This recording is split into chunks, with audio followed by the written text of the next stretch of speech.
On a cold November night in 1910, a private train car with the blinds drawn pulled out of a station in New Jersey. Inside sat 7 men who controlled approximately 25% of the entire world's wealth at that time. They were not allowed to use their last names, and they were instructed to arrive at the station separately to avoid being seen together. They told the press and their families that they were going on a simple duck hunting trip to a secluded island off the coast of Georgia, but they carried no hunting rifles and they had no interest in shooting ducks. They were carrying shotguns of a different kind, made of paper and ink designed to blow a hole in the American Constitution. They were heading to the Jekyll Island Club, the most exclusive resort in the world, to perform the greatest magic trick in financial history. Welcome to Hidden Logic, where today we are exposing the secret birth of the Federal Reserve and the true owners of your money. To understand why this meeting had to be so secret, we must understand the mood of the American people in 1910. The public hated the Wall Street bankers and blamed them for the devastating financial panics that ruined ordinary farmers and businesses. If the public knew that the Rockefellers, the Morgans, and the Warburgs were writing a banking law, it would have been dead on arrival. So they had to disguise their cartel agreement as a government agency designed to protect the people from the bankers themselves. The architect of this deception was Paul Warburg, a German banker, who brought the sophisticated financial tricks of Europe to America. He sat in that clubhouse for 9 days with Senator Nelson Aldrich, and they drafted the legislation that would become the Federal Reserve Act. Their plan was brilliant in its sinister simplicity. First, they would create a central bank that had the power to print money out of thin air and lend it to the government at interest. Second, they would make it look like a branch of the federal government even though it was a private corporation owned by its member banks. Third, they would give it a boring name like the Federal Reserve so that nobody would suspect it was actually a banking cartel. But here is the hidden logic that most history books completely ignore regarding the timing of this event. 3 years earlier, in 1907, the United States suffered a massive banking panic that wiped out millions of savings. We now know that this panic was largely engineered by J.P. Morgan, who used his massive influence to circulate rumors that caused a bank run. He created the problem so that the public would beg for a solution, and that solution was the central bank they drafted on Jekyll Island. It is the classic Hegelian dialectic: create the chaos, wait for the fear, and then offer the shackles as a safety net.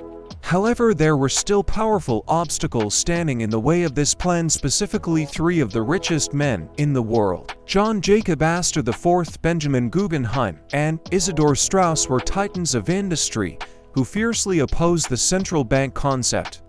They believed it would destroy the American dollar and enslave the government to private financiers, and they used their wealth to lobby against it. As long as these 3 men were alive and funding the opposition, the Federal Reserve Act had a very slim chance of passing through Congress. This brings us to one of the darkest and most controversial coincidences in the entire history of the 20th century.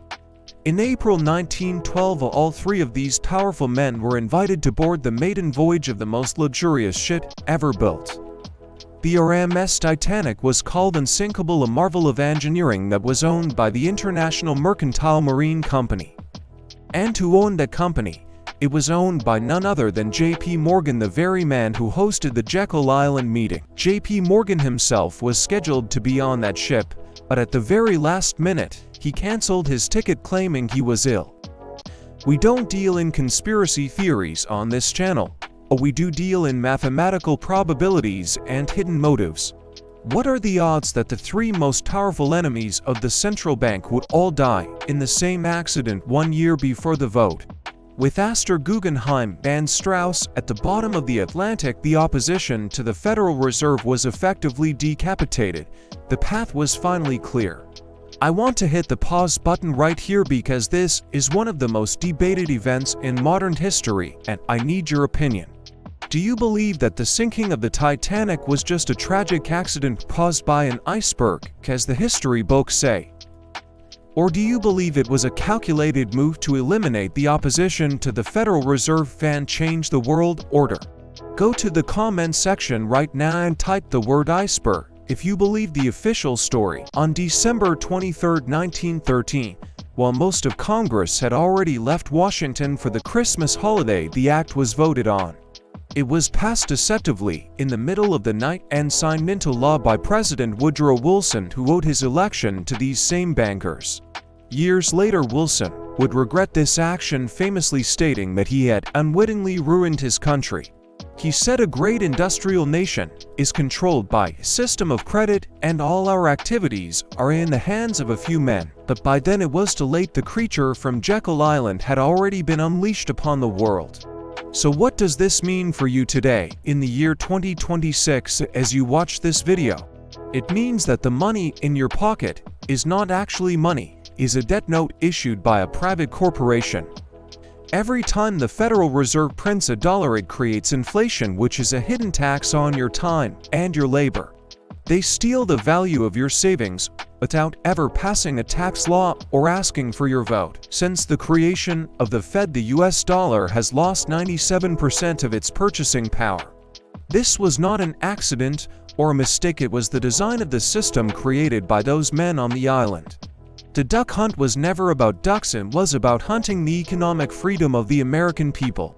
They created a system where they can privatize their profits during the boom years and socialize their losses during the busts. When the banks fail, you pay for it through inflation and bailouts, or when they win, they keep the bonuses.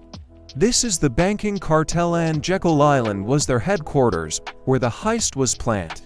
But the story does not end in 1913, because the cartel has evolved into something even more dangerous today.